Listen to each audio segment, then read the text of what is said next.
సంకల్పంలో 2026 సంవత్సరము జనవరి నెల 11వ దినమున ఆయన తన గొప్ప ఇంటిలోనికి మనల్ని నడిపించుకుంటూ వచ్చాడు.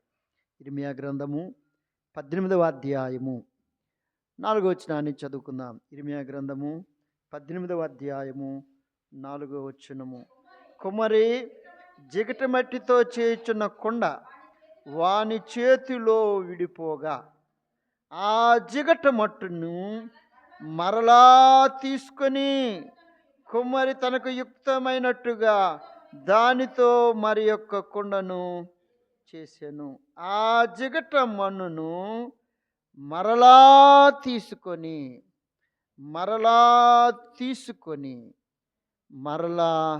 తీసుకొని పరిశుద్ధాత్మ సహాయం కొరకే ప్రార్థన చేస్తున్నాను. ప్రేమ కలిగిన తండ్రి, నీ వందనాలు. కుమ్మని వాడి చేతిలో విడిపోయిన ఆ జిగట మన్నును మరలా తీసుకొని అనే మాట చదివాం. దాన్ని మీరు మాకు వివరించి పంచిపెట్టి మహిమ పొందాలి. నీ దాసుడాన్ని నేను నిష్ప్రయోజకుడును, ఏ అర్హత లేనట్టు వాడును. నన్ను నీ సిలువ చాటును మరుగుపరిచి పరసంబంధమైన ఆలోచన దయచేయమని యేసు నామమున అడిగి వేడుకుంటున్నాము తండ్రి. కుమ్మరి వాని చేతిలో విడిపోయిన ఆ జిగట మన్నును మరలా తీసుకొని కుమ్మరి తనకు యుక్తమైన పాత్రగా చేశాడు. మరి యొక్క కొండను చేశాడు. ఏ కొండను ఏ యొక్క మట్టితో చేశాడంటే బైబిల్ ఏం చెప్తుందంటే, ఏ కొండ అయితే తన చేతిలో విడిపోయిందో అదే మట్టితో మరలా దాన్ని తీసుకొని పడిపోయిన ఆ యొక్క మట్టిని, ఆ మట్టి ముద్దని, తన చేతిలో విడిపోయిన ఆ మట్టి ముద్దని, తన చేతి నుండి కిందకి జారిపోయిన ఆ మట్టి ముద్దని మరలా తీసుకున్నాడు. అది ఎందుకు పనికిరాదని దాన్ని విడిచిపెట్టలేదు. ఇది వేస్ట్ అని దాన్ని ఏడ్చేయలేదు, నెట్టి పారవేయలేదు. బైబిల్ గ్రంథము సెలవిస్తున్న మాట ఏంటంటే, ఆయన యొద్దకు వచ్చిన వారిని ఆయన ఎన్నడూను త్రోసివేయలేదు. అదే మట్టిని మరలా తీసుకొని ఆ మట్టికి అంటిన ప్రతి ఒక్క పనికిరాని ఆ వస్తువులన్నిటిని ఇప్పుడు ఏం చేసాడంటే వేరు చేశాడు. ఆ మట్టి ముద్ద ఆయన చేతిలో నుండి కింద పడినప్పుడు ఏమేమి అంటుంటాయమ్మా? కిందన ఏమేమి అంటుంటాయి ఆ మట్టి ముద్దకి? ఎన్నో అంటవలసినవన్నీ అంటే అటన్నిటినీ జాగ్రత్తగా కుమ్మరివాడు ఆ పడిపోయిన మట్టి ముద్దలో నుండి వాటన్నిటిని ఇప్పుడు ఏడు చేసాడంటే వేరు చేశాడు, డివైడ్ చేశాడు. ఇప్పుడు బైబిల్ గ్రంథం సెలవిస్తున్న మాట ఏంటంటే, మరలా తీసుకొని ఆ ముద్దతోటే, ఆ మట్టితోటే తనకిష్టమైన ఒక పాత్రని చేశాడు. ఎన్నో పాత్రలు ఉన్నాయి, కానీ విడిపోయిన, దిగజారిపోయిన, తిరిగి పాపములో శాపములో కలిసిపోయిన, లోకములో కలిసిపోయిన ఆ మట్టిని మరలా తీశాడు. దానికి ఏవేవైతే పాపశాపాలు, అపరాధము, అవిధేయత, దోషం అంటిందో వాటన్నిటిలో నుండి ఈ ముద్దని, ఈ మట్టిని అంతటిని వేరుపరిచాడు. ఇప్పుడు బైబిల్ గ్రంథం సెలవుస్తున్న మాట ఏంటంటే, మరలా తీసుకొని కుమ్మరి తనకు యుక్తమైనట్టుగా మరి యొక్క కొండను చేశాడు. మరలా మన అంశము మరలా ప్రభు మనల్ని జ్ఞాపకం చేసుకున్నాడు. మరి ఒక్క సంవత్సరం ఇచ్చాడు మనకి. కారణం లూకాసు వార్త 13వ అధ్యాయము 6వ వచనము నుండి 9 వచనాలు చదివితే అక్కడ ఈ మాటలు రాయబడ్డాయి. లూకాసు వార్త 13వ అధ్యాయము. మరియు ఆయన వారితో ఉపమానము చెప్పెను. ఒక మనుషుని ద్రాక్ష తోటలో అంజూరపు చెట్టు ఒకటి నాటియుండెను.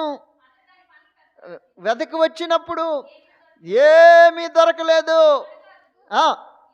ఇదిగో 3 ఏండ్ల నుండి నేను ఈ అంజూరపు చెట్టు యొక్క పండ్ల వెతక వచ్చుచున్నాను కానీ ఏమీ దొరకలేదు. దీనిని నరికివేయము, దీని వలన ఈ భూమి ఎలా వ్యర్థమైపోవలను.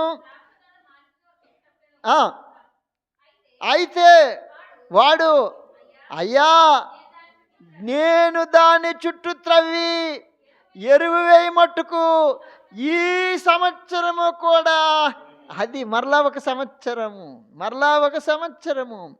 మరలా ఒక నూతనమైన సంవత్సరం ఇచ్చాడు. మరలా కనికరించాడు, మరలా కృప చూపించాడు, మరలా కరుణించాడు, మరలా దయ చూపించాడు. ఈ సంవత్సరము ఉండు, నీవు వాక్యము నేను ఇస్తాను ఆ చెట్టుకి. ఈ సంవత్సరము ఉండనిస్తే దాని చుట్టూ త్రవ్వుతాను, ఎరువేస్తాను, దానికి కావలసిన నీరేకము కూడా వేస్తాను, పోస్తాను. అది ఫలించిందా సరే, లేని అట్లా నేనే దాన్ని నరికేస్తాను. నీ దగ్గర దాన్ని రానివ్వను. ఈ సంవత్సరము రిక్వెస్ట్ కలిగిన సంవత్సరం. ఈ సంవత్సరం 2026 సంవత్సరం దేవుడు మనల్ని ప్రేమించి కనికరించి ఆధ్యాత్మిక జీవితంలో మనం ఫలించాలని, అభివృద్ధి చెందాలని, ఆధ్యాత్మిక జీవితంలో మనం విస్తరించాలని, ప్రభు కొరకు సాక్షిగా ఉండాలని, ఆయన కొరకు మనం పరిగెత్తాలని, ఆయన కొరకు మనం జీవించాలని మరలా ఈ సంవత్సరము దేవుడు మనకి అనుగ్రహించుకుంటూ వచ్చాడు. మరలా కుమ్మరి చేతిలో ఉన్న ఆ జీవితమన్నిని మరలా తీసుకొని తనకిష్టమైన పాత్రగా చేశాడు. ఎందుకు మరలా తీసుకున్నాడు? దేవుని యొక్క మాటలు చదువుతున్నాను. మీకా గ్రంథము దేవుని యొక్క మాటలు చదువుతున్నాను. 7వ అధ్యాయము 19వ వచనము. మీకా గ్రంథము. ఆయన మరలా మన యందు నెంబర్ 1 మన యందు జాలిపడ్డాడు. ఆయన మన యందు ఏంటి పడ్డాడు? జాలిపడ్డాడు. మరలా జాలిపడ్డాడు. ఆ మట్టి ముద్దని, నేలలో పడిపోయిన మట్టి ముద్దని, తన చేతిలో నుండి విడిపోయిన మట్టి ముద్దని, తన చేతిలో నుండి విడిపోయిన మట్టి కొండను, దాని మీద మరలా కుమ్మరువానికి ఏటి పుట్టిందంటే జాలి పుట్టింది. ఎంత మంచి కనికరము! ఆయన మరలా మన యొద్ద జాలిపడ్డాడు. ఆయన జాలి పడకపోతే 2025 డిసెంబర్ నెల 31వ తారీఖుతోటే మన జీవితము అంతా. ఆయన మరలా మన యొద్ద కనికరపడ్డాడు. ఈ మట్టి ముద్దని, పడిపోయిన ఈ మట్టి ముద్దని, పాపపు ఊబిలో కూరుకుపోయిన ఈ మట్టి ముద్దని మరలా పాపము నుండి వేరు చేయటానికి ఆయన ఇష్టపడ్డాడు, జాలిపడ్డాడు, కనికరపడ్డాడు, దయ చూపించాడు. అందుకే ఆయన అంటున్నాడు, ఆయన మరలా మన యందు జాలిపడ్డాడు. నెంబర్ 1. నెంబర్ 2 దేవుని యొక్క మాటలు చదువుతున్నాను. మార్కు సువార్త 2వ అధ్యాయము 1వ వచనము. కొన్ని దినములైన పిమ్మట ఆయన మరలా కపెర్నహూములోనికి వచ్చెను. చాలు, మరలా ఆయన కపెర్నహూములోనికి వచ్చాను. 1 జాలిపడ్డాడు, మరలా మన దగ్గరికి ఆయన వచ్చాడు. కపెర్నహూములోనికి మొదటిసారి వెళ్ళాడు. అక్కడ ఎంతో మంది రోగులు ఉన్నారు. కపెర్నహూము చుట్టూ ఎవరుండేవాళ్ళు? రోగులు. కపెర్నహూముకి ఆయన వెళ్ళాడు అని అంటే దాని అర్థం ఏంటంటే అక్కడ అందరూ ఎవరు? రోగులే. ఆయన మరలా కపెర్నహూములోనికి వచ్చాడు. ఒకసారి వెళ్ళాడు, మరలా రెండోసారి కూడా అక్కడికి వచ్చాడు, కపెర్నహూములోనికి వచ్చాడు. కపెర్నహూములోనికి ఆయన మరలా వచ్చినప్పుడు, ఆయన ఇంట ఉన్నాడని వినవచ్చినప్పుడు జనులు అనేక మంది కూడి వచ్చి పక్షవాయువు కలిగిన రోగము కలిగిన ఒక మనుషుని మంచం మీద పట్టుకొని వచ్చాడు. ఒకసారి వచ్చిన ప్రభు మరలా కపెర్నహూములోనికి వచ్చాడంటే కారణం ఏంటంటే దాంట్లో లోపం ఉంది. ఆ లోపాన్ని సరిచేయటానికి, ఆ లోపము సరిదిద్దటానికి, ఆ లోపము సవరించటానికి, ఆ లోపము పూడ్చివేయటానికి మరలా ఆయన మరొక అవకాశాన్ని కపెర్నహూముకి ఇచ్చాడు. దేవుడు కపెర్నహూముకి అవకాశం ఇచ్చినట్లు మనలో ఎన్నో మనం సరిచేసుకోవాల్సినవి ఎన్నో ఉన్నాయి. అందుకే దేవుడు మరలా ఈ జీవితానికి మరొక అవకాశం ఇచ్చాడు, మరొక తరుణం ఇచ్చాడు. ఇంకా దేవునికి ఆయాస్కరమైనది ఏదైనా ఉన్నదేమో అది సరి చేసుకొని, అది విడిచిపెట్టి సరిదిద్దుకొని ఆయన కొరకు మరలా మనము బ్రతకాలనేదే ఆయన యొక్క ఉద్దేశం. ఆయన కపెర్నహూములోకి వచ్చినప్పుడు మరలా లోపమే కనబడుతుంది. ఏటి లోపం అంటే, ఇదిగో పక్షవాయువు కలిగిన రోగిని మరలా ఏం చేస్తున్నారు, దించుతున్నాడు. లోపముంది, సంఘములో లోపముంది, ఆత్మీయ జీవితంలో లోపముంది, కుటుంబ జీవితంలో లోపముంది, వ్యక్తిగత జీవితంలో లోపముంది, సంసార జీవితంలో లోపముంది. లోపము కలిగిన ఈ జీవితాన్ని మరలా తీసివేయటానికి ఆయన ఒక అవకాశాన్ని ఇచ్చుకుంటూ వచ్చాడు. అందుకే దేవుని యొక్క వాక్యం సెలవిస్తుంది, ఆయన మరలా కపెర్నహూములోనికి వచ్చెను. ఒకటి ఏమని చదివాము, ఆయన మనయందు జాలిపడును. రెండు, దేవుని యొక్క మాటలు ఏమని చదివామంటే, ఆయన మరలా కపెర్నహూములోనికి వచ్చెను. కారణం, అక్కడ లోపము కనబడుతుంది. ఆ లోపము పూడ్చివేయటానికి, దాన్ని తీసివేయటానికి, దాన్ని సరిదిద్దటానికి, ఆ లోపము నుండి ఆ వ్యక్తిని సంపూర్తి చేయబడటానికి పౌలు అంటాడు, నేను క్రీస్తు యొక్క సారూప్యము నాలో ఏర్పడినంత వరకు కూడా నేను ఆయన అడుగు జాడలు ఏం చేస్తున్నాను, నడుస్తున్నాను. ఆ రూపము నాలో ఏర్పడినంత వరకు. రెండు, మూడు, దేవుని యొక్క మాటలు చదువుతున్నాను. రాజులు రాసిన గ్రంథము, రాజులు రాసిన మొదటి గ్రంథం 18వ అధ్యాయము 7వ వచనము. రాజులు రాసిన మొదటి గ్రంథం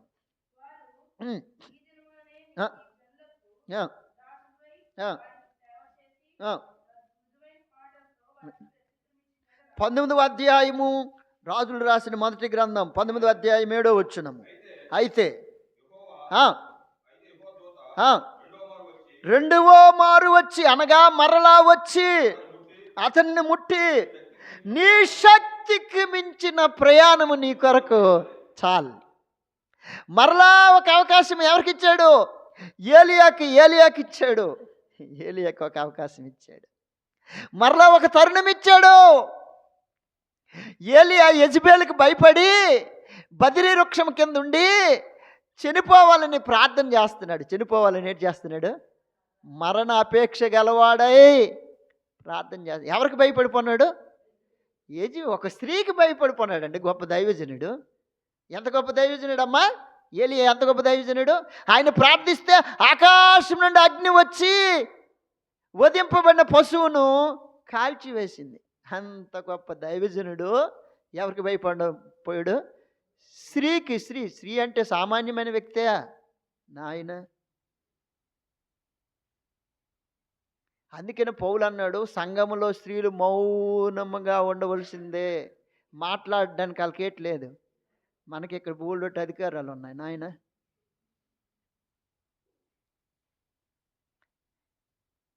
అర్థమవుతుందా? దైవజనుడు గడగడ వణికిపోతున్నాడు. ఆ అధ్యాయం ఏక మీరు చదివితే, ఎవరు రోషము కలిగినంటాడు. ఆయన పైపచ్చిగా ఏమని చెప్తున్నాడంటే, నేనొక్కడనే యెహోవా కొరకు రోషము కలిగినంటే వాడినే ఉన్నాను అంటున్నాడు. ఉంటే ఏం ప్రయోజనం? భయపడి, ఒక ఆడదానికి భయపడి పారిపోతున్నావు నువ్వు, కొండ మీదకి వెళ్ళిపోతున్నావు, జడిసిపోతున్నావు. అందుకు దేవుడు ఇప్పుడు ఏం చేశాడంటే, మరలా వచ్చి ముట్టాడు, మరలా వచ్చి తాకాడు. ఇప్పుడు తాకి అంటున్నాడు, ఏలియా నీ శక్తికి మించిన ప్రయాణము నీ కొరకు ఈ సంవత్సరము. అంతే అమ్మా, మరలా నీకు ఈ సంవత్సరం ఇచ్చాడంటే, మరలా ఈ 2026 సంవత్సరం నీకు ఇచ్చాడంటే, నువ్వు ప్రభు కొరకు నీ శక్తికి మించిన పరిచర్య నువ్వు చేయాలి, పని చేయాలి. ప్రభు కొరకు నీ శక్తికి మించిన ఆ కార్యాలు ప్రభు కొరకు నువ్వు తలపెట్టాలి. శక్తికి మించిన ఆ యొక్క పనులు ఏటోటో చెప్పండి. శక్తికి మించిన పని ఉదయానికి చెప్తాను. ఉదయానికి నేను 50 కేజీలే మోయగలను, నా శక్తి అంతే. ఎంత? 50 కేజీ. అన్న 60 కేజీలు వేసి అన్నాను, మోసుకెళ్ళిపోతుంది. అదేడతాము, నువ్వు 50 కేజీలు మోసేడు లే, పర్లేదన్నా, మోసుకెళ్ళిపోతున్నాను అంటే నీ శక్తికి మించింది ఇంకొక 10 కేజీలు ప్రభు కొరకు మరలా ఈ సంవత్సరం ఇచ్చాడంటే, ఆయన కొరకు నువ్వు పరిగెత్తాల, ఆయన పని కొరకు పరిగెత్తాల. ఆయన కొరకు నువ్వు జీవించాలా. ఈ ప్రభు బలలో నువ్వు చేవేస్తున్నావు కదా, ఆయన మరణ పునరుద్ధానము నువ్వు ప్రకటించు నిమిత్తము నువ్వు వేగిరి పడాలా, తొందరపడాలా. ఆయన పనిలో నువ్వు ఒక్కొక్క సహకారిగా ఉండాల. పౌలు రోమీలకు రాసిన పత్రికలోని ఒక మంచి మాటలు చెప్తాడు. సాకారులందరి కొరకు 16వ అధ్యాయం రాసినప్పుడు సాకారులందరి కొరకు చెప్తాడు. చెప్పి 2 భార్యాభర్తల కొరకు ఆయన ఒక స్టేట్మెంట్ ఇచ్చాడు. రోమీలకు రాసిన పత్రిక 16వ అధ్యాయం 3వ వచనం చదువుతా ఉన్నానా. క్రీస్తు యేసునందు నా జత పని వారైన పిస్కిళ్ళకును అకులకును నా వందనములు చెప్పండి. వారు నా ప్రాణముల కొరకు తమ ప్రాణములు ఇచ్చుటకనిను. అబ్బా, ఏమి భార్యాభర్తలండి. సంఘంలో అటువంటి వాళ్ళు కావాలి. సేవకుడు కొరకు ప్రాణం ఇచ్చిన వాళ్ళు కావాలి. సేవకుడు ప్రాణం తీసిన వాళ్ళు గట్టు కాదు నాయన. ఆయన ప్రాణం తీసేది ఇంకెక్కడ సేవ వెళ్తుంది. ఇటువంటి భార్యాభర్తలు దొరికారు వీళ్ళిద్దరు. ప్రాణము అవసరమైతే సేవకుడి కొరకు మేము ప్రాణం పెడతాము. ఎటు పెట్టినట్టు ఆయన ఎవరండి మీకు తెలిసేటండి. పౌలు గారు మీకు ఏమైనా తెలిసా? ఆయన ఆకులు పిసుకలు కడిగితే తెలిసేటండి? తెలియదు. పౌలు ఎక్కడోడు వాళ్ళకి తెలియదు. ఆ మాటలు పౌలు చెప్తున్న మాటలు విని వాళ్ళ ఇంట్లోని సంవత్సరము 6 నెలలు ఉంచుకున్నారు. అంటే 18 నెలలు ఉంచుకొని వాళ్ళ ఇంట్లో ఒక సంఘాన్ని కట్టుకున్నారు. ఒక సేవకుడిని ఒక కుటుంబము వాళ్ళు అప్పటికి ఎటువంటి పని చేస్తున్నారు? డేరాలు కుట్టుకుని అంటారు. డేరాలు కుట్టుకుని అంటోళ్ళు ఒక సేవకుడిని 18 నెలలు పోషించారంటే ఆయనకు ఒకే మాట చెప్తాను. మీరు వాక్యం చెప్తానండి, మేము మా పని మేము చేసుకుంటుంటాం, మీరు మాకు చేయవలసిన పని ఇంకేటి వద్దు. ఏటి ఆ పరిశుద్ధ గ్రంథంలో ఉన్న మర్మాలు దేవుడు మీకు ఏదైతే చెప్పాడో వేక మాకు ఏటి చెప్తుండాలా? బోధించండి. అవసరమైతే నీ కొరకు మా ప్రాణమైన మేము. ఏది సంఘంలోని అవసరమైతే యెజబెల్లాగా ఏలియా ప్రాణమేనే తీసేసినట్టుకి బయలుదేరుతున్నాం. కానీ ఎవరి ప్రాణం తీసేస్తుంది? దైవ సేవకుడు ఉంటే ఆశీర్వాదము, దీవెన, నీ కుటుంబానికి నెమ్మది. నిన్ను ప్రతిరోజు దీవిస్తుంటాడు, నిన్ను ఆశీర్వదిస్తాడు. అర్థమవుతుందా?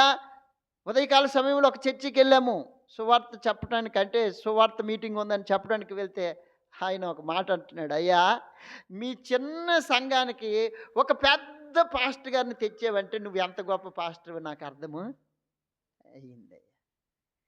ప్రపంచంలో వాడబడిన ఒక సేవకుని నువ్వు తీసుకొచ్చావు. సామాన్యమైనడు కాదు నువ్వు. నీకు అర్థమవదు. ఇది నీకు అర్థమవదు. నీ కంటికి ఎలాగుంటుందంటే నలుసులాగా, పక్కన సోలముల్లాగా, బల్లిముల్లాగా ఈ మాటలు ఏటవుతుంటాయి? పొడుతుంటాయి. భయపడిపోతున్నాడు ఏలియా. ఇంత గొప్ప సేవ చేసినంటాడు ఎవరికి భయపడిపోతున్నాడు? యెజబెలుకి. అసలు నేను అంటాను, ఒక ప్రార్థన చేసి ఇవ్వాల్సింది కదా.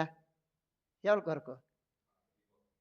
అగ్నినే కుమ్మరించినంటాడు. ప్రార్థన చేసి దేవుడు అంగీకరించదక్క. కానీ అలాగే చేయలేదు. దైవజనుడు గుణలక్షణం అది కాదు. దేవుడే చూసుకుంటాడు.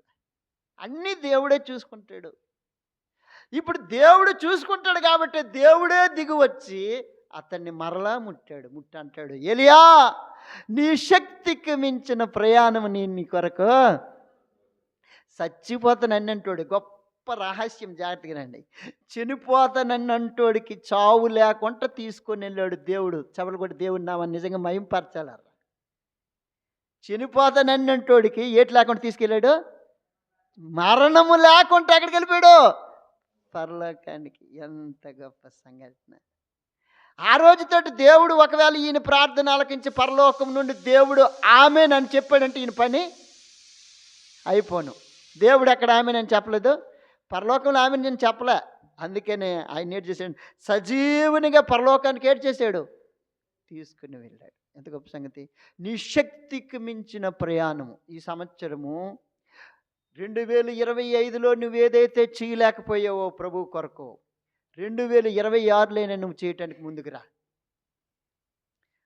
బైబిల్లో ఏమని రాయబడిందంటే, నువ్వేనే ఇల్లు వారు నేనే పంపు. ఆ మాట చదువుతావా? యెషయా గ్రంథం 1వ అధ్యాయం. యెషయా గ్రంథం 1వ అధ్యాయం. యెషయా గ్రంథము 1వ అధ్యాయం దేవుని యొక్క మాటలు చదువుతున్నాను. 6వ వచనం చదివినాను. 6వ అధ్యాయము 6వ అధ్యాయం నాన్న 6వ అధ్యాయము 6వ అధ్యాయము 6వ అధ్యాయము 8వ వచనము. అప్పుడు నేను ఎవరిని పంపుదును, మా నిమిత్తము ఎవడు పోవునని ప్రభువు సెలవీగా వింటిని. అంతట నేను చిత్తగించుము, నేనున్నాను, నన్ను పంపమనగా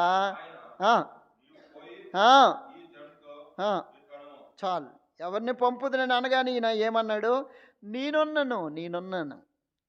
ఈ సంవత్సరం నువ్వు ప్రభు కొరకు ఉంటావా? ప్రభు కార్యాల కొరకు నిలబడతావా? వెనక్కి వెళ్ళిపోతావా?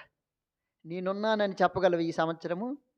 నీ శక్తికి మించిన పని ఉంది, ప్రభు పని ఉన్నది. అందుకే మరలా ఆయన నిన్ను జ్ఞాపకము చేసుకున్నాడు. అందుకే ఆయన మరలా నీ యందు జాలిపడ్డాడు. అందుకే ఆయన మరలా నీకొక తరుణాన్ని ఇచ్చాడు. అందుకే ఆయన మరలా నీకొక అవకాశాన్ని ఇచ్చాడు. నరికిలా ఒక అవకాశం ఇచ్చాడు. నేనున్నాను ప్రభువా. ప్రభు పని అనగానే నువ్వు చెయ్యొద్దు. నేనున్నాను ప్రభువా, నేను వెళ్తాను, నీ సేవకుని సహకరిస్తాను నాయన. అకుల్లో పిసికిల్లో వాళ్ళిద్దరు భార్య భర్తలు ఎటువంటి వాళ్ళు? మేమున్నామండి పాస్టర్ గారు, పౌలు గారు, మీరు ఎప్పుడు డౌట్ పడకండి, చేయండి. మీరు చేస్తూనే ఉండండి ప్రభు పని. మీరు అటువంటి భార్య భర్తలు ఒక సంఘానికి దొరికిపోతే మంచిది. ఇటువంటి వాళ్ళు అక్కుల్లో పిసికిల్ని అంటే వాళ్ళు ఒక్క సంఘానికి అటువంటి ఇద్దరు ఉంటే చాలు. అన్న మీరు చేయండి అన్న, మీకు ఎందుకు అవ్వచ్చు, మీ వెనకెత్తడా అంటే అటువంటి వాళ్ళు కావాలి ప్రభు పని కొరక. వారు కలిగినది యావత్తు కూడా దేని కొరకు? ఆత్మల నిమిత్తము వేయపరుచుకున్నారట. వేయపరిచారు. భూమి మీద దాన్ని విత్తారు. అందుకే వాళ్ళ పేర్లు పరిశుద్ధ గ్రంథములోని లిఖించబడ్డాయి. మన పేర్లు జీవ గ్రంథములు ఇంకా లిఖించబడ్డాయి, ఇంకా లిఖిస్తాడంటావా? ఏదో డౌట్ లాగా ఉంది కదా. తర్వాత చెప్పండి అన్నా నేను. మనము ప్రభువు దగ్గరికి వచ్చిన తర్వాత ఎటువంటి వాళ్ళం అయిపోయినామంటే పిసినారులం అయిపోయాం. పౌలు కొరింథీయులకు రాసిన పత్రికలో ఆ మాటలు చెప్తాడు. పిసినితనముగా ఇస్తున్నారు అంటాడు. ఆ మాటలు చదువుతారా? రండి, దేవుని యొక్క మాటలు చదువుతున్నాను. కొరింథీయులకు రాసిన పత్రికలో అపోస్తలుడైన పౌలు కొరింథీ సంఘానికి రెండో కొరింథీయులకు రాసిన పత్రిక, కొరింథీయులకు రాసిన 2వ పత్రిక. ప్రభు దగ్గరికి వచ్చినప్పుడు పరిస్థితులు భిన్నముగా మారిపోయినాయి. అందుకు పౌలు అంటాడు, మీరు లోగడ ఇచ్చిదమని 9వ అధ్యాయము 5వ వచనము. ప్రిస్నితనముగా ఈక ధారాళముగా ఇవ్వాలని సహోదరులు మీ యొద్దకు ఎవరిని పెట్టాడట? సహోదరుని. సిస్టర్స్ కలెక్షన్ చేయమనలేదు. మహిళా మండలం కాదు కదా. డ్వాక్రా గ్రూప్ అయితే వాళ్ళు కలెక్ట్ చేస్తారు. డ్వాక్రా గ్రూప్లోనే ఎవరమ్మా కలెక్షన్ చేస్తారు? మహిళ సిస్టర్సే. సంఘంలోని చూడు, పౌలు సహోదరులకి పంపిస్తున్నాడు. అలాండి మనకు ఒక మీటింగ్ ఉంది, మనము సువార్తకి వెళ్ళాలి, మన పరిచర్యకి వెళ్ళాలా, పలానా సంఘం దగ్గరికి వెళ్ళండి, పలానా దగ్గరికి వెళ్ళండి, పలానా వ్యక్తి దగ్గరికి వెళ్ళండి. బ్యాక్ బోన్గా అకుల్లో పిసికిళ్ళ పౌలుకి నిలబడ్డారు. అందుకని 3 మిషనరీ పరిచర్యలు చేశాడు. సామాన్యమైనటువంటి కాదు. 3 మిషనరీ పరిచర్య. ఇద్దరు భార్య భర్తలు అలాగే నిలబడ్డారు. చూడు, ప్రభువు అదే అంటున్నాడు, నీకు మరలా ఒక అవకాశాన్ని ఇచ్చాను. ఎందుకనంటే నీ శక్తికి మించిన ప్రయాణం ఈ సంవత్సరం నీ కొరకు దేవుడు ఇచ్చాడు. అమ్మా, నువ్వు ప్రభు కొరకు చేయవలసిన పరిచర్య ఎంతో ఉంది. ఉన్నదని ప్రార్థనలో చెప్తున్నావు, వెళ్ళలేకపోతున్నావు. ఏం చేయలేకపోతున్నా? వెళ్ళలేకపోతున్నా. బోలెడు పరిచర్య ఉంది. నీ శక్తికి మించిన ప్రయాణం. 1 ఏమని చదివాము? ఆయన మన యందు జాలిపడ్డాడు, మరలా జాలిపడ్డాడు. 2 మరలా కపెర్నహూములోనికి వచ్చాడు, అంటే లోపమును సరిచేయటానికి. 3 ఆయన నీ శక్తికి మించిన ప్రయాణం నీ కొరకు సిద్ధపరిచాను అని చెప్పాడు. 4 దేవుని యొక్క మాటలు చదువుతున్నాను. జకర్యా రాసిన గ్రంథము 9వ అధ్యాయము 12వ వచనము. జకర్యా గ్రంథము 9వ అధ్యాయము 12వ వచనము. బంధకములలో పడియుండియు నిరీక్షణ గలవర్లారా, మీ కోటలోనికి మరలా ప్రవేశించండి, రెండొంతులుగా మీకు మేలు చేస్తాను. ఈ సంవత్సరము ఎన్నొంతులు మేలు చేస్తాడు నీకు? రెండొంతులు మేలు చేయడానికి మరలా నీకు దేవుడు అవకాశాన్ని ఇచ్చాడు. నీ జీవితంలో దేవుని పని కొరకు నువ్వు కంకణం కట్టుకుంటే, దేవుని పని కొరకు నువ్వు అడుగు వేస్తే, దేవుని కొరకు ఒక అడుగు నువ్వు ముందుకేస్తే, దేవుడు నీకు ఇస్తున్న వాగ్దానం ఏంటో తెలుసా? మరలా నీ జీవితంలో రెండొంతులు మేలు నిన్ను వదలను, నిన్ను విడిచిపెట్టను. నీ కోటలోనికి వెళ్ళు, నీ ఆవరణంలోనికి వెళ్ళు, నీ పరిశుద్ధ స్థలంలోనికి వెళ్ళు, నీ మందిరంలోనికి వెళ్ళు, నీ సంఘంలోనికి వెళ్ళు. నీ సంఘాన్ని విడిచిపెట్టుకో, నీ మందిరాన్ని విడిచిపెట్టుకో, సహవాసాన్ని విడిచిపెట్టుకో. జకర్యా అంటున్నాడు, నువ్వు వెళ్తే నీకు రెండొంతులు మేలు. ఎంత చక్కగా రాశాడు. చదువుతావు నాన్న మరలా మాట. జకర్యా గ్రంథం 9వ అధ్యాయము. జకర్యా గ్రంథం 9వ అధ్యాయము. మీ కోటను మరలా ప్రవేశించుడి, రెండొంతులుగా. ఎన్నొంతులు అమ్మా? మన సంఘంలో ఉన్న మన బిడ్డలందరికీ దేవుడు ఈ సంవత్సరం రెండొంతులు మేలు చేయునుగాక. ఎన్నొంతులు మేలు? రెండొంతులు మేలు చేయటానికి ఈ సంవత్సరం ఇచ్చాడు. మరలా నీకు ఒక అవకాశాన్ని ఇచ్చాడు. ఆ మేలు నువ్వు అనుభవించడానికి నువ్వు సిద్ధమేనా? ఆ మేలుకు నువ్వు యోగ్యుడివా అయోగ్యుడివా అనేది నువ్వు పరిశీలించుకోవాలి. దానికి అర్హుడువా అనర్హుడువా అనేది నువ్వు పరీక్ష చేసుకోవాలి. ఆ మేలుకు నీవు ఎటువంటి వ్యక్తివి అనేది నీకు నువ్వు ఏమవ్వాలా? పరీక్ష చేసుకోవాలి. ఆయన మేలు అనుభవించాలంటే ముందు ఒక మాట చెప్పాను, నీ శక్తికి మించిన ప్రయాణం కొరకు నేనున్నాను అని నువ్వు చెప్పగలిగితే ఆయన అంటాడు, ఎస్ ఇదిగో నేను రెండొంతులు మేలు చేస్తాను, నీకు అన్యాయం చేయను. నువ్వు నా పని చేస్తున్నావు, నువ్వు నా సేవకుని పట్టించుకుంటున్నావు, నువ్వు నా సంఘానికి వచ్చి విచారం కలిగి ఉన్నావు, నువ్వు నా పరిచర్య కొరకు విచారణ కలిగి ఉన్నావు, కాబట్టి నేను ఎన్నొంతులు మేలు చేస్తాను? రెండొంతులు మేలు. మరలా నీ కోటలోనికి నువ్వేమవ్వాలా? ప్రవేశించు. ఎందులోనికి ప్రవేశించు? నీ కోటలోనికి ప్రవేశించు. నీకు ఎన్నొంతులు మేలు చేస్తాను? రెండొంతులు మేలు నేను నీకు చేసేదను. ఎన్నమాట ఇది? 4. లాస్ట్ ఒక మాట చదివి ప్రభు యొక్క బలలోనికి వెళ్దాం రండి. దేవుని యొక్క మాటలు చదువు.